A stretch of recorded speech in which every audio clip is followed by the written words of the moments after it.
Alors oui, au niveau des valeurs d'expertise de nos fonds, alors nous, il faut savoir qu'on avait une décote importante en fait à fin 2022, une décote importante par rapport à la valeur de reconstitution. Donc on avait un prix de part inférieur entre -6, -8% par rapport à la valeur de reconstitution. Donc on avait un positionnement très défensif par rapport à ça.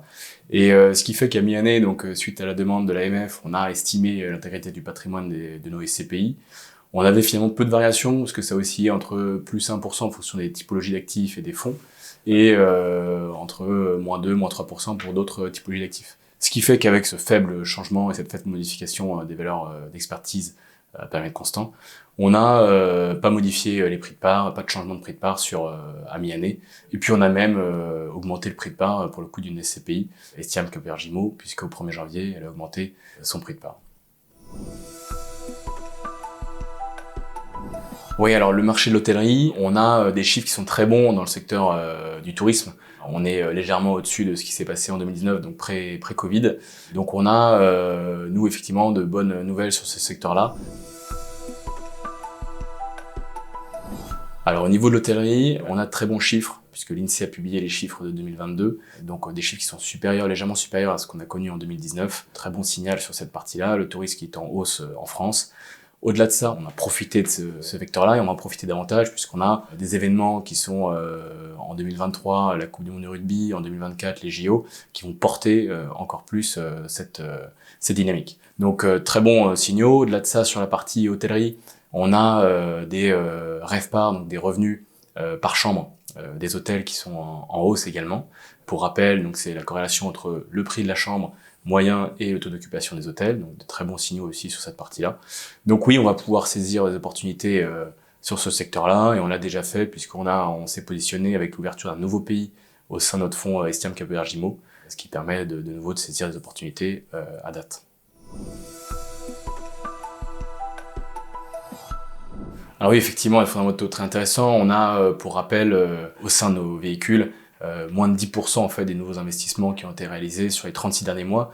Donc on a finalement une collecte maîtrisée et on n'a pas subi cet effet, cette bulle inflationniste au niveau des taux de rendement et de la compression des taux de rendement sur l'immobilier. Donc ça, c'est un aspect important. Au-delà de ça, on a un patrimoine qui est très granulaire.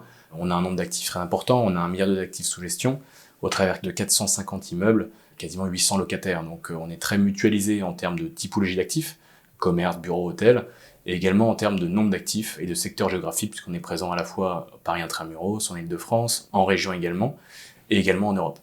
Donc très mutualisé en termes de nombre de locataires, nombre d'actifs, et au-delà de ça, on intègre, nous, au sein d'Estiam, une gestion prudente, mais active, puisqu'on est finalement sans arrêt en renouveau sur le patrimoine existant. Alors oui, les rapports annuels, donc un élément important, et que je rappelle, on a une communication au sein des SCPI qui est très transparente. On a beaucoup d'informations qui sont données à l'associé, on a des bulletins trimestriels, des rapports annuels, et un certain nombre de documents aussi qui est à disposition de l'associé. Donc c'est important, et c'est important de noter qu'on a des véhicules très transparents et qui donnent énormément d'informations, donc il ne faut pas hésiter à se pencher dessus pour pouvoir comparer différents véhicules et comprendre exactement ce qu'il y a à l'intérieur. Alors si je devais donner un conseil et un élément à regarder en particulier, je conseillerais d'aller regarder la composition de la distribution qui est faite. C'est vrai que c'est intéressant de savoir si la distribution qui est faite au niveau des associés, elle est composée finalement d'un résultat courant, ou alors elle est composée de distributions exceptionnelles liées à des plus-values de cession. Comment sont composées ces plus-values de cession? Est-ce que c'est de la plus-value au-delà de la valeur d'expertise ou uniquement de la plus-value comptable? Est-ce qu'il y a de la distribution exceptionnelle? Est-ce que la distribution qui est faite, elle appauvrit les réserves de la SCPI? Voilà, tous ces éléments sont importants à regarder et peuvent être présents dans le rapport annuel d'une SCPI. Alors oui, une bonne nouvelle pour la SCPI Estiam Capvergimo, puisque on a labellisé cette SCPI tout récemment, là, en juillet 2023. Donc c'est la deuxième certification, le deuxième label pour les SCPI d'Estiam. Donc voilà, c'est une démarche qu'on a engagée il y a un certain temps et qu'on continue et qu'on met en œuvre. Donc c'est une excellente nouvelle pour ce fonds-là. Alors oui, on est face à un moment de marché qui est idéal pour investir. Certains acteurs vont finalement être contraints de céder certains actifs. Donc c'est le moment de faire des bonnes affaires, on a un vrai time to market à saisir, donc surtout que les SCPI ont la capacité d'investir en cash, c'est des véhicules qui sont très peu leveragés, donc on a voilà, une réactivité qui peut être là, donc c'est vraiment le bon moment de se positionner en immobilier d'entreprise. Alors oui, l'indexation des loyers est importante, surtout dans le monde actuel. Alors l'indexation des loyers, qu'est-ce que c'est? Donc l'indexation des loyers, elle est basée sur des indices. Il y en a deux dans l'immobilier commercial, l'ILAT et l'ILC, qui sont des indices qui sont publiés par l'INSEE de manière trimestrielle. Et nous, les baux sont indexés de manière annuelle à date d'anniversaire des baux. Donc on a l'ILAT qui est la composante finalement sur le plutôt indexée sur les baux de bureaux, d'hôtels, etc. Et l'ILC surtout sur la partie des commerces. Alors ces indices, ils sont importants à regarder. On a une évolution finalement des indices qui est forte en ce moment.